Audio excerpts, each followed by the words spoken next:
Tonight's subject is, have you found him? In this question, I am asking if you have found the source, the cause of the phenomena of life. I can tell you from experience that he is a person as I am, as you are, called the Father. He is the one of whom I speak tonight. I have met the Father. He embraced me and incorporated me into his body. So I wear, not to the mortal eye, but to the spiritual eye, the human form divine, the body of infinite love. On this level, this statement sounds insane, but it is true. Tonight, I am going to try to show you how he will appear when you find him. In the wonderful poem by Robert Browning called Saul, Saul is demented due to an evil spirit which was sent from God. David, having been anointed and made the Lord's chosen one, plays and sings to Saul, restoring him to perfect health. In the story, David prophesies the coming of the Messiah, saying, "O Saul, it shall be a face like my face that receives thee. A man like to me thou shalt love and be loved by forever. A hand like this hand shall throw open the gates of new life to thee.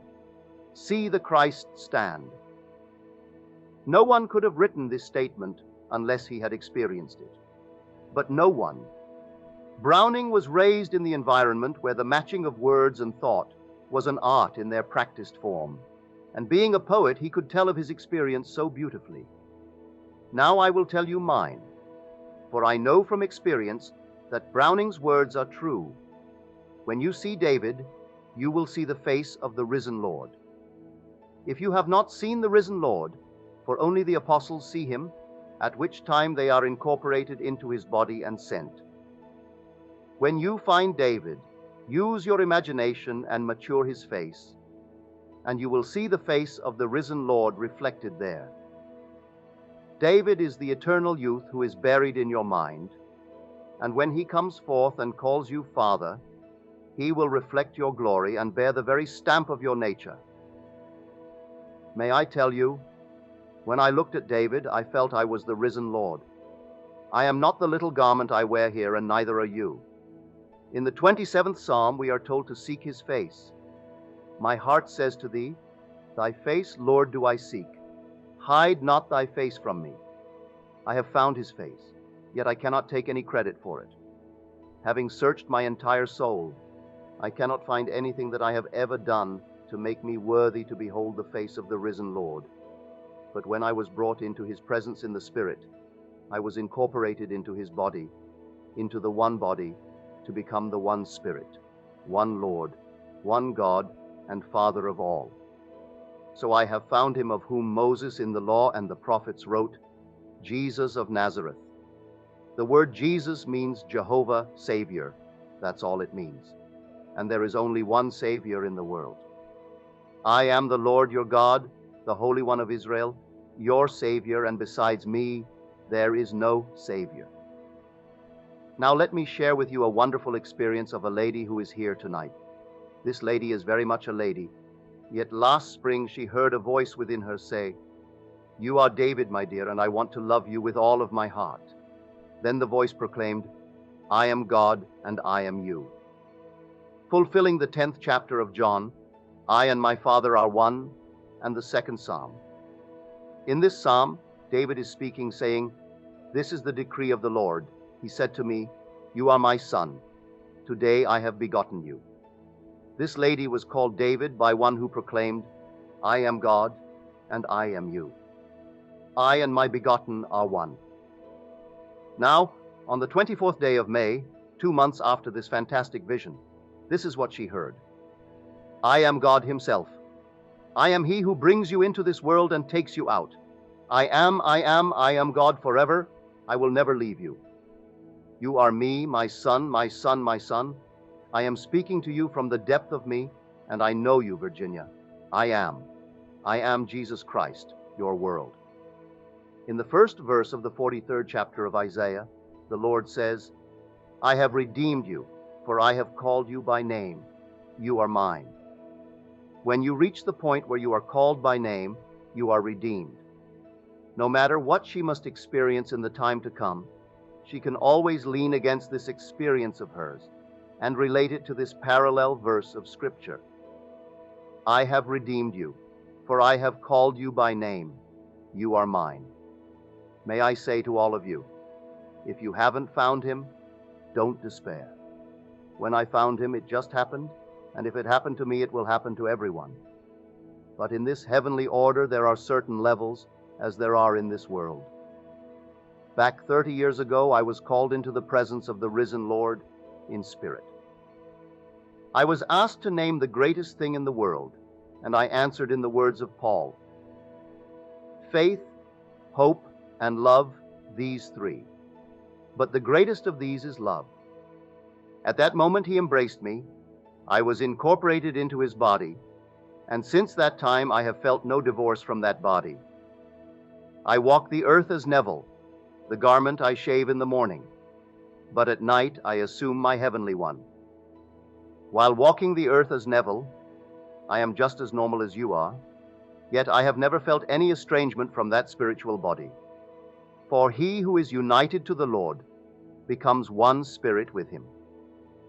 Since that day back in 1929, I have done things you might say the Lord wouldn't do. But if anything is done, the Lord had to do it, because there is nothing but God in the world. So in this wonderful statement of hers, she was told, Jesus Christ is your glory. Described in Scripture as the power of God and the wisdom of God, Jesus Christ is your glory, and you are He. By His glorious power, all things come into your world, so your world is Jesus Christ. Now, if your concept of Christ is smaller than the universe, then you don't know Him. For this world in its completeness is created by and sustained by Christ.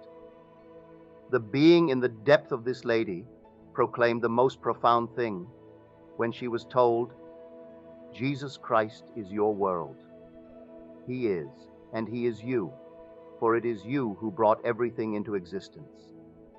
The other day I read this little statement of James Dean, one of the greatest astrophysicists of all ages. He said, on this planet man cannot raise his hand and not disturb the farthest star. It is here that the drama is taking place. You cannot raise an arm, you can't think, without affecting the furthest star. That's how great you are, because God became you that you may become God. You are told in the first chapter of John, in the beginning was the Word, and the Word was with God, and the Word was God. The word logos, translated word, is plan, and the plan itself is God. And the Word became flesh and dwelt in us, and we beheld His glory, glory as the only Son from the Father. So the Word, which is God Himself, became flesh when He gave Himself to you. That is the mystery of Scripture. God actually became as you are, that you may be as He is. In the Revised Standard Version of the Bible, the Greek word en is translated among, but the word is within, as in the statement, within you stands one whom you do not know. It is not someone who walks among you, but who dwells within you.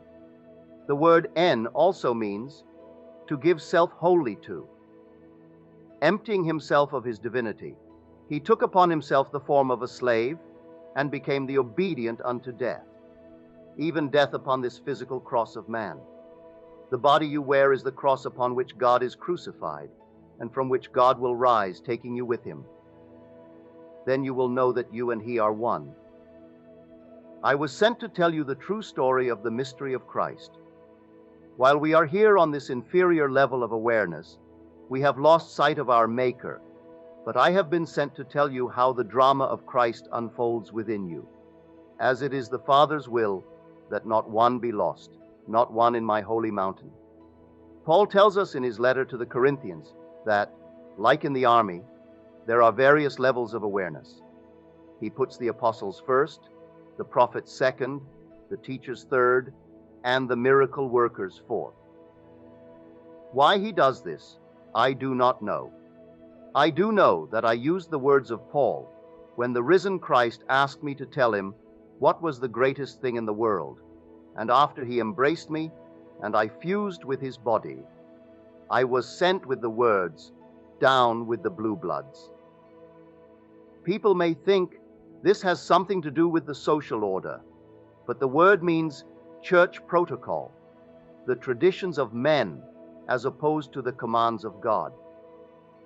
The world is full of the traditions of men, which change as fast as they are created. Wanting to sell more fish, tradition dictated that it was a sin to eat meat on Friday. Now that tradition has changed, and you are allowed to eat meat on Friday once more. The early fathers were all married.